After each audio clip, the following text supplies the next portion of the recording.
নমস্কার, আমি পাপিয়া। আজকে আমি শীষ পালং রান্না করে দেখাবো। পালং শাকটা ভালো করে ধুয়ে কেটে নিয়েছি, জল ঝরিয়ে। আর পালং শাকের ডাঁটাগুলো চিড়ে নিয়েছি মাঝখান দিয়ে। আর এই পালং শাকে আমি দেব মূলো, বেগুন আর শিম। পালং শাকটা আমি সর্ষে তেলে রান্না করব। সর্ষে তেলে আমি রান্না করব। আমি তেল দিয়ে নিচ্ছি কড়াইয়ে।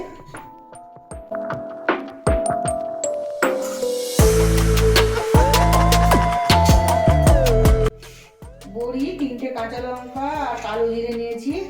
তেলটা গরম হয়ে গেলে আমি বড়িগুলো আগে ভেজে তুলে নেব। তেলটা গরম হয়ে গেছে, বড়িগুলো ভেজে তুলে নেব।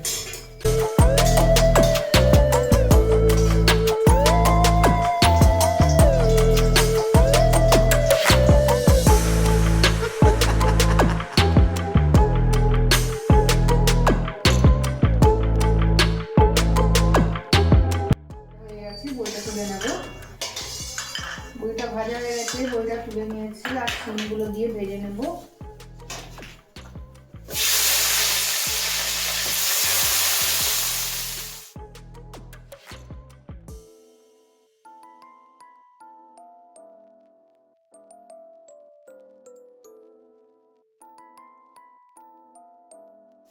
মূলোগুলো দিয়ে দেবো এরপরে।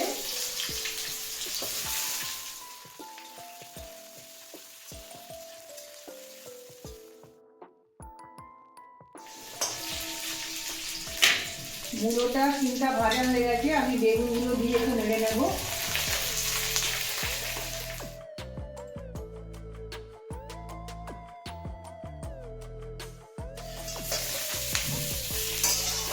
সবজিগুলো ভাজা হয়ে গেছে, আমি সবজিগুলো তুলে নেব।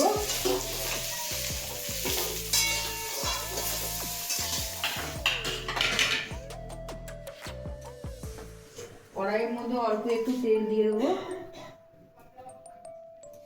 কড়াইয়ে তেল গরম হয়েছে, লঙ্কাগুলোকে আমি ফাটিয়ে কড়াই তেলে দিয়ে দেবো। আর কালো দিয়ে 1 চামচ মতন কালো জিরে দিয়ে দেবো।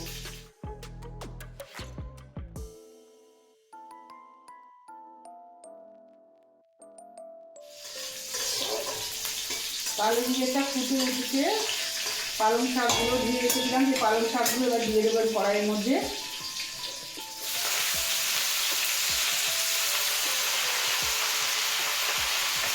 চামচ মতো নুন দিয়ে দিচ্ছি। আর 1 চামচ মতন হলুদ দিয়ে আমি এই পালং শাকটা ঢাকা দিয়ে দেবো।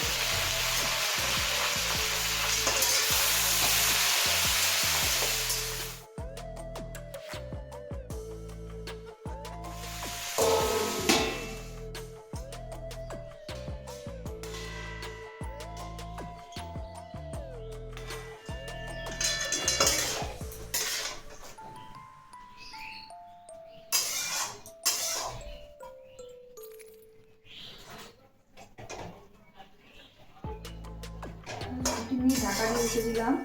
পালং শাকটা এখনো সিদ্ধ হয়নি, আর একটু সময় লাগবে। আর একটু আমি ঢাকা দিয়ে দেবো।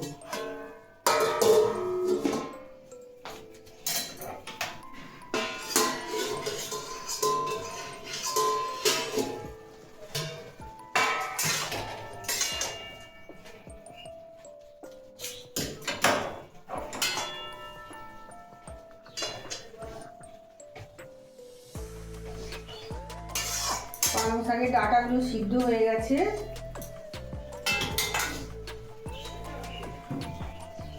পালং শাকের মধ্যে ভাজা সবজিগুলো ভেজে রেখেছিলাম, ওই সবজিগুলো দিয়ে দেবো।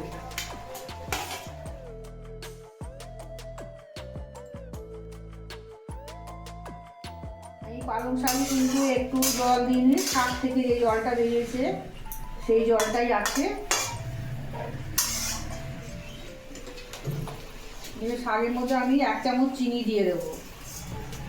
চায়ের দুধ দিয়ে দেবো, 2 চামচ মতন গুঁড়ো চায়ের দুধ, 2 চামচ গুঁড়ো চায়ের দুধ দিয়ে দিয়েছি। এতে কি হবে, পালং শাকটা কোনো রকম তিতো ভাবটাই থাকবে না, তিতো ভাবটা নষ্ট হয়ে যাবে।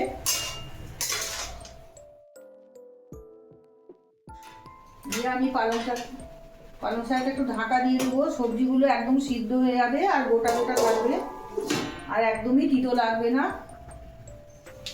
পালং শাকটা আমি 5 মিনিট ঢাকা দিয়ে রেখেছিলাম, গ্যাসটা কমিয়ে।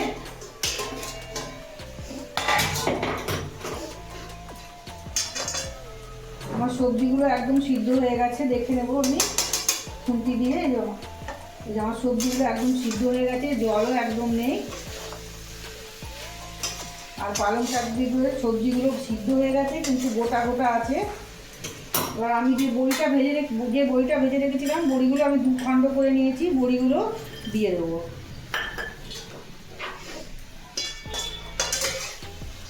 বড়িগুলো দিয়ে একটু নেড়ে তরকারিটা নামিয়ে নেব। রেডি হয়ে গেল শীষ পালং। এটা খেতে খুব দুর্দান্ত লাগে, একদমই তিতো ভাব লাগবে না, খেতে খুবই দুর্দান্ত হবে আর একদম তিতো ভাব লাগবে না। করে নিজেরা বাড়িতে ট্রাই করে দেখতে পারেন।